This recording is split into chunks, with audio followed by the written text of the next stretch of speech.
Picture Abeokuta, Egba land. Around 1947, the British colonial rule is still very present, still very active. The British officers are still taxing the Yoruba women. I mean, tax upon tax. The Yoruba women are trading, feeding their families, and also paying heavy taxes. If you don't pay, your goods will be seized, you will be beaten, or better still, be arrested. At the center of this chaos sits the Alake of Egba land, Oba Ademola II, respected king, but unfortunately, he is the public face of a very unpopular tax. When the British says maintain order, order means collect money and silence any noise maker. The women were not happy, but were confused of what to do. Then, one woman refuses the script. Fumilayo Ramsin-Kuti, a teacher, organizer, and clearly not happy with this situation. Somewhere around June 1947, he mobilized women, farmers, traders, housewives, young girls, and old women, teaching them their rights, how to stand for each other. Then and there, the Abeokuta Women's Union was formed. Under this organization, around November 1948, the women marched to the palace. They were singing, they were chanting, and when they got to the palace, they sat down day after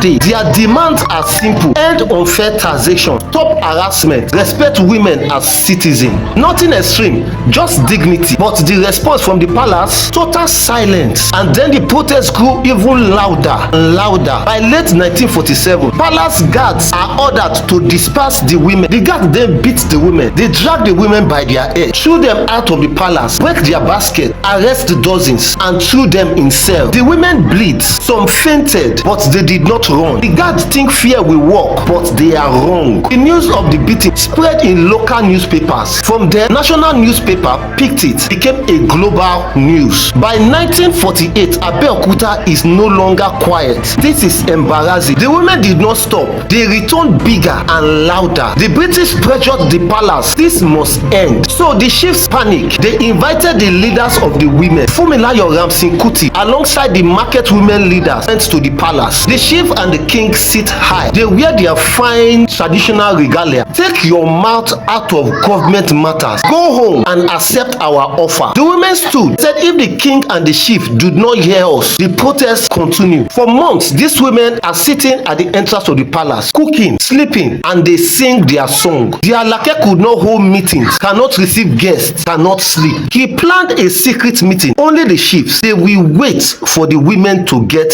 tired. But early morning before the secret meeting, the women were agitated. They said no, this must end today. Thousands of women, more than ever before, they marched and surrounded the palace. Every gate, every wall. The guards tried to stop them, but the women are too many. They pressed and they overwhelmed the palace guard. They forced their way into the palace. The Alake heard of the noise. He runs through the back gate into his Cadillac and flee to Osogbo. His chiefs run too. Some hide in their house. Some traveled out of town. The women occupied the palace ground. Days passed. The British sent officials. They asked, what do you want? The women says, no tax on women. Reform the courts and the Alake must resign. The British agrees. The tax are removed. Women are given administrative positions. They advise on community matters. They sit in meetings where kingdom issues are discussed. This time, they have voice. They have power. They are heard. By 1949, Oba Ademola II returns. He apologized to the British. He proved his loyalty. He became the king once again. But this time, power has shifted. There are consequences now for every